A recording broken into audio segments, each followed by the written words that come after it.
Olá, pessoal, tudo bem? Mais um dia, mais uma sexta-feira, né? Mais uma semana que está chegando ao fim.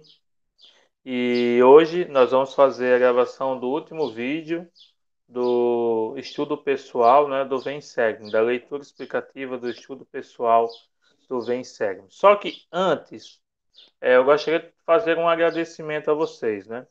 Então, quando eu comecei a divulgar esses vídeos, né?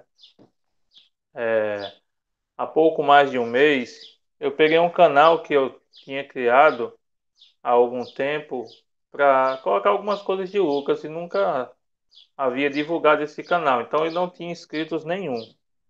E hoje eu posso ver que ao longo desse mais de um mês, um pouco mais de um mês, né? 12 pessoas se inscreveram. Valeu, gente. Gostei muito, fiquei muito feliz quando percebi que já tinham 12 inscritos no canal sem eu sequer pedir, né? Então agora eu vou pedir essa moral. Se inscreve aí no canal. Inscreve aí no canal. É bem aqui embaixo, ó. Inscrever no canal, nomezinho inscrever-se, tá bom? E não deixa de deixar o seu like se você gostou do vídeo. E eu vou ficar muito feliz e agradecido por essa moral que você está me dando, né? Obrigado aí, gente, por ter se inscrito. E eu espero que vocês possam continuar se inscrevendo à medida que forem vendo, né? E por favor, divulguem, né? Podem compartilhar com outras pessoas se vocês acharem que pode ser compartilhado, né? Então, eu gostaria de pedir também que vocês possam compartilhar com outras pessoas, né? E vamos começar o vídeo de hoje, né? Então, hoje nós estamos terminando o estudo semanal da semana de Elamã capítulo 1, Elamã capítulo 6, né? O tema da nossa aula de hoje é Minha fé é fortalecida pela, pela grandeza das evidências que tenho recebido, né? Então a nossa fé aumenta à medida em que nós vamos vivendo o Evangelho e vamos enxergando as bênçãos do Senhor em nossas vidas, né? E realmente isso é notório, é muito claro, né? Que isso acontece mesmo na vida da gente, porque eu conversando outro dia desse com Vanessa, já falei isso para vocês nas aulas que a gente tem, nos encontros que a gente tem, já testemunhei isso para muitas pessoas, né? Que é incrível quando você procura se esforçar para cumprir os mandamentos. Por exemplo, pagar a lei do dízimo. É incrível como coisas deixam de acontecer, como, por exemplo, criança doente. Coisa mais difícil do mundo é eu ter uma criança doente aqui em casa, ou alguém ficar doente aqui em casa. Muito difícil. É tanto que nesse período de pandemia, né, nós não tivemos problema algum. Isso é uma das grandes bênçãos, é uma evidência, né, do aumento da nossa fé e de estarmos fortalecidos. Outra coisa também, por exemplo, é a dispensa, né, a promessa de Elias, lá, a viúva de Serepta, né, diz que o azeite nunca secará e a farinha nunca acabará. E é verdade, como parece que a nossa dispensa nunca acaba, certo? Então sempre tem arroz, sempre tem feijão, sempre tem macarrão ali, sempre tem as coisas que precisamos para comer, então o Senhor nunca deixa faltar. Então essas são as grandes evidências, né, que nós recebemos diariamente e que mostram o quanto o Senhor ele demonstra seu poder a nós à medida que nós exercemos fé nele e nos fortalecemos pela vivência do Evangelho, né? Vamos começar a leitura de hoje. O elder Jeffrey R. Holland disse certa vez àqueles que se debatem com a fé, certo? Vocês têm mais fé do que imaginam. Graças ao livro de Mormon, chamam de a grandeza das evidências, certo? Então, ele começa dizendo, né, que em uma certa ocasião, o elder Holland disse para as pessoas que debatiam com a fé, que se debatem com a fé, né? Tem muitas pessoas que debatem o que é fé, mas ter fé não tem. Estudar sobre fé, pesquisar sobre fé, ensinar sobre fé não indica que você tem fé, certo? Nós conseguimos saber se as pessoas têm fé pelas ações delas. Ações essas que nos direcionam ao Evangelho, certo? Eu ensino sobre fé e eu não acredito que o Senhor vai me ajudar a vencer tal desafio. Que fé é essa que eu estou ensinando? Né? Então, o livro de Mormon chama de as grandes evidências. Vamos ver quais são essas grandes evidências de acordo com as palavras do livro de Mórmon, certo? Está lá em Elamã 5:50. E aconteceu que saíram pregando e anunciando por todas as regiões circunvizinhas todas as coisas que tinham ouvido e visto, fazendo com que a maior parte dos lamanitas se convencesse delas, em virtude das grandezas das evidências que haviam recebido, né? Então, nessa escritura nós podemos ver que as obras de Cristo, né, os milagres, as curas, as profecias se concretizando foram chamadas de as grandezas divinas, as grandezas das evidências que constam no livro de Mórmon, né? Outra coisa também muito importante é que os frutos de se viver o Evangelho são bem evidentes na vida dos santos dos últimos dias, em toda a parte. Como eu falei anteriormente, né? Como eu dei mais um testemunho, da minha parte, eu aposto que vocês também conseguem dar esse testemunho, né? Tem alguns irmãos que eu poderia citar o exemplo de como ter fé e perseverar, né, e nunca desistir dessa fé e lutar, mostra os frutos no dia a dia. Porque, por exemplo, eu tenho um certo irmão, que eu não vou falar o nome dele, que quando ele se tornou membro da igreja, ele era sozinho na família dele. E sua esposa estava muito incomodada com essa situação dele ser membro, ele ir para essa igreja, ele fica tanto tempo na igreja e sair de casa no domingo de manhã e depois vem cá só almoça nas carreiras e volta e depois só chega de 11 horas da noite ou meia-noite porque tinha saído para fazer visitas da igreja. Ela ficava muito desconfiada e realmente, né? Não é de se estranhar ela ficar desconfiada, né? Mas esse irmão sempre dizia que é a obra do Senhor. E sempre orou e sempre pediu que o Senhor enternecesse o coração dela e da sua família para que todos pudessem fazer parte da igreja também, assim como ele, né? E ele ter sua família na igreja. E com o passar do tempo, esse irmão foi conseguindo conquistar. Começou a levar a filha mais velha. Depois de um tempo, começou a levar os missionários para casa dele constantemente. E foi. Foi fazendo noite familiar e foi fazendo, vivendo o evangelho como se pede, né? E hoje, irmãos, para encurtar a história todinho, toda a família dele é membro, selada no templo. Então, esses são frutos que mostram que o viver do evangelho dos santos dos últimos dias são evidentes. Essas são as grandezas das evidências que o livro de Mórmon mostra em nossas vidas, né? Que o ensino do livro de Mórmon mostra. Então, isso é importante. Já pensou se aquele irmão, quando a esposa dele disse não a primeira vez, ele tivesse desistido? Já pensou se esse irmão, quando sua esposa estava cismada e ciumada com ele, preocupada, sei lá, desconfiada de alguma coisa, ele tivesse dito, amor, tá bom, eu amo você, eu vou ficar em casa. Então, assim, a nossa fé, ela é provada. E à medida da nossa prova, vem também as bênçãos em nossas vidas. E assim como esse irmão, existem outros exemplos de outros irmãos que eu conheço que superaram as dificuldades e que estão hoje vivendo, né, as bênçãos de viverem o Evangelho, certo? O Elder Holland, ele falou sobre essas coisas em seu discurso Eu Creio, Senhor, certo? Ali a Rona de maio de 2013, na página 94.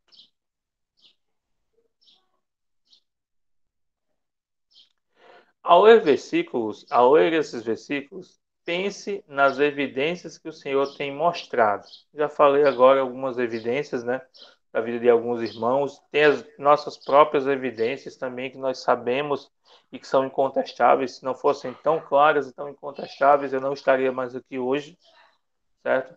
Porque todos nós passamos por muitas dificuldades e são essas evidências, essas comprovações que solidificam o nosso testemunho e permitem que nós tenhamos a força para vencer essas dificuldades, né? Continuando. Por exemplo, pode ser que você não tenha ouvido a voz do Senhor literalmente, mas será que já ouviu um sussurro do Espírito Santo que penetrou até o âmago de sua alma? Eu não sei quanto a vocês, mas eu já ouvi os sussurros do Espírito. Muitas vezes não dei ouvidos a esses sussurros do Espírito e acabei quebrando a cara e tendo que trabalhar mais, vamos dizer assim. E também fui acalentado pelo Espírito em meio às minhas dificuldades, né? De uma forma que eu senti meu coração confortado e eu senti uma força que eu nem sabia que eu era capaz de ter, né? Por exemplo, vou contar um exemplo trivial e um exemplo grande quando eu senti o Espírito me confortar, penetrar o meu coração, né? E me tocar profundamente. Por exemplo, uma vez eu estava fazendo um serviço, né? Em uma rádio comunitária e eu tinha ficado responsável de preparar uns materiais impressos e trazer para a gráfica que ia ser distribuído. Só que no meio desses materiais tinha uns crachás que iriam fazer um trabalho de visitação nos bairros. Eram uns 3 ou 4 crachás de algumas pessoas, inclusive o meu estava no meio. Só que quando eu estava voltando do Parque dos Coqueiros, morava no Goandi, na rua Jardim Leblon, né, a rua do Paixangô, para quem lembra, né? Quem sabe onde é. É a rua do posto da escola. E quando eu estava passando do lado do antigo distribuidor da escola, a pasta se abriu um pouco e os crachás caíram por ali. Quando eu andei alguns metros, eu senti que eu deveria olhar a pasta. Quando eu olhei a pasta, eu vi que os crachás não estavam lá e que tinham caído. E eu ouvi a vozinha na minha cabeça dizendo, a minha cabeça e o meu coração, volte alguns passos. Só isso. Mas aí eu me deixei levar por aquele sentimento. 10 horas da manhã, esse solzão quente, tu não sabe nem onde caiu, tu vai voltar, é? Moral da história. Cheguei lá na rádio, contei o que tinha acontecido e disse que iria fazer outros crachá na parte da tarde. Aí eu fui chamado a atenção, pediram que eu voltasse, encontrasse os crachás, porque os crachás tinham que ser usados agora às 13 horas. Não daria tempo de fazer outros crachás. Lá eu tive que voltar. Gente, quando eu voltei para o mesmo ponto onde eu senti inspiração, que eu dei alguns passos atrás, os crachás estavam lá. Então, assim, o Espírito fala conosco. O Senhor, ele fala conosco por meio do Espírito Santo. Mas nós é que às vezes não damos a devida atenção a esses sussurros. E pensamos que isso é besteira, banalidade, não é nada, é a voz da minha cabeça, é a voz da minha consciência. Mas não, estejamos atentos, porque quando o Senhor fala conosco, é por meio de sussurros do seu Espírito. Talvez o Senhor ele não vá abrir os céus e aparecer para você e falar com você, como aconteceu com Joseph ou comigo. Mas ele fala conosco por meio dos sussurros. Então devemos estar atentos. Se numa coisa banal, que não me custava nada, eu acabei não fazendo, imagine se fosse uma coisa grande. Entendeu? Então os sussurros eles falam conosco. E o segundo exemplo, que eu falei que foi uma coisa grande, quando eu senti o Espírito tocar o meu coração e me acalentar de uma forma que me deu força que eu nem pensava, foi quando minha filha faleceu. Então eu tive uma filha no primeiro casamento que ela faleceu com 3 dias de vida. E além do que, minha ex-mulher também quase morreu na época, ficou internado quase uma semana no hospital porque teve pré-eclâmpsia. E aquilo tudo foi muito difícil. Minha família estava muito mal, minha ex-esposa estava muito mal e eu estava muito forte, firme, trabalhando, lutando. Então, aquela força, essa força, gente, eu não tenho nenhuma dúvida que foi o Senhor. Foi o seu Espírito que me forneceu aquela força, aquele alento, aquela vivacidade para conseguir vencer aquelas tribulações.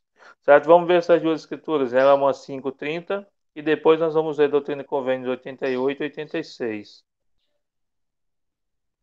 E aconteceu que quando ouviram essa voz, notaram que era uma voz de trovão Desculpa, começar a ler de novo, certo? E aconteceu que quando ouviram essa voz, notaram que não era uma voz de trovão, nem uma voz de ruído tumultuoso, mas eis que era uma voz mansa, de perfeita suavidade, semelhante a um sussurro que penetrava até o âmago da alma.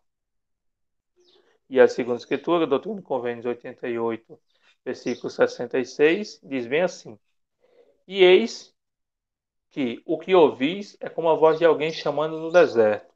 No deserto, porque não podeis ver a minha voz, porque a minha voz é espírito, o meu espírito é verdade. A verdade persiste e não tem fim, e se estiver em vós, prosperará. Então a voz do Senhor, gente, ela não vai aparecer como um trio elétrico do Carnaval da Bahia nas nossas vidas, não. De forma alguma. A pessoa, se fosse assim, e eu ainda não fizesse, aí tá como recha, né? Como diz o Matuto, desinvestou. Então a voz do Senhor, ela sussurra. Nós não conseguimos vê-lo, muitas vezes, mas nós conseguimos ouvir a sua voz. Talvez não com os ouvidos físicos, mas com os nossos ouvidos espirituais, com o coração. Precisamos estar atentos para ouvir isso, certo? Continuando.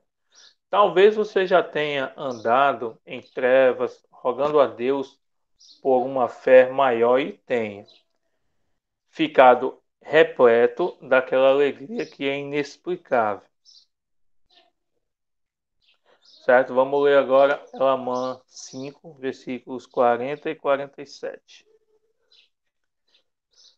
E aconteceu que os lamanitas lhe perguntaram: O que faremos para que esta nuvem de escuridão que nos cobre seja removida?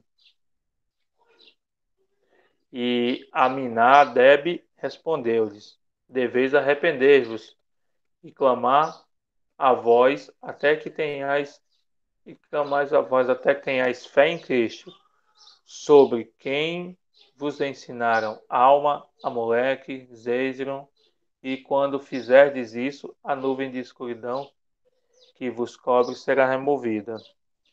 E aconteceu que todos começaram a clamar a voz daquele que havia sacudido a terra. Sim, clamaram até que a voz de escuridão a nuvem de escuridão se dissipou. E aconteceu que, quando olharam ao redor, viram que a nuvem de escuridão que os cobria se dissipara. E eis que perceberam estar envoltos, sim, cada alma por um pilar de fogo. E Nefe e Lei achavam-se no meio deles. Sim, estavam envoltos, sim, como se estivessem no meio do fogo ardente. Contudo, não lhes causara dano nem incendiava as paredes da prisão. E encheram-se daquela alegria que é inexplicável e gloriosa. E eis que o Santo Espírito de Deus desceu do céu e penetrou-lhe o coração e encheram-lhe se encheram-se como que de fogo e puderam dizer palavras maravilhosas. E aconteceu que ouviram uma voz, sim, uma voz agradável, semelhante a um sussurro, dizendo: Paz, paz seja convosco, em virtude da vossa fé, em meu bem-amado, que era desde a fundação do mundo. Certo? Então aí nós vemos nessas escrituras como passamos até por experiências maravilhosas por conta dessa fé e por conta de tudo que procuramos viver e nos fortalecer por meio da fé, né? E aí, logo em seguida, ele faz uma pergunta: que outras experiências fortaleceram a sua fé em Cristo e em seu Evangelho? Gente, tem muitas experiências. Acho que a nossa vida é repleta de experiências. Né? Só o fato de a gente todo dia estar bem, não estar doente, não ter ficado doente já é uma experiência que mostra o quanto somos protegidos e fortalecidos pela fé que temos em Cristo. Existem outras experiências que com certeza vocês têm. Então pensem nessas experiências, anotem em seus cadernos quais foram as experiências que lhes fortaleceram. Porque uma coisa que a gente tem o hábito de fazer e é muito negativo é que nós damos muito valor às coisas ruins que acontecem na nossa vida. É, acontece o mês todinho coisas boas. E a gente vai vivendo e fica feliz. Mas quando acontece uma coisa ruim, só baixar uma coisa ruim, parece que aquele mês pra gente não valeu de nada. Então isso é uma característica muito negativa do ser humano. E quando nós fazemos um exercício como esse de procurar lembrar as experiências que fortaleceram nossa fé em Cristo e no Evangelho do Salvador, nós vivenciamos novamente, né? Nós sentimos o Espírito, nós podemos sentir o Espírito e ser renovados, né? Então, que nós possamos fazer isso, anotar em nossos cadernos de estudos pessoal quais foram essas experiências que nos fortaleceram. E eu tenho certeza que vamos ser tocados pelo Espírito e que vamos ter o nosso coração abrandado e apaziguado novamente. E eu gostaria de prestar o meu testemunho de que essas coisas são verdadeiras, que eu sei que a fé que temos no Salvador, elas nos fortalece e elas nos servem de grandes evidências das coisas que aconteceram e que acontecerão. Peço a vocês que vocês possam concluir a leitura do capítulo 1 ao capítulo 6 dessa semana. E eu também vou concluir para que nós possamos ter uma boa semana. E eu encerro esse vídeo em nome de Jesus Cristo. Amém.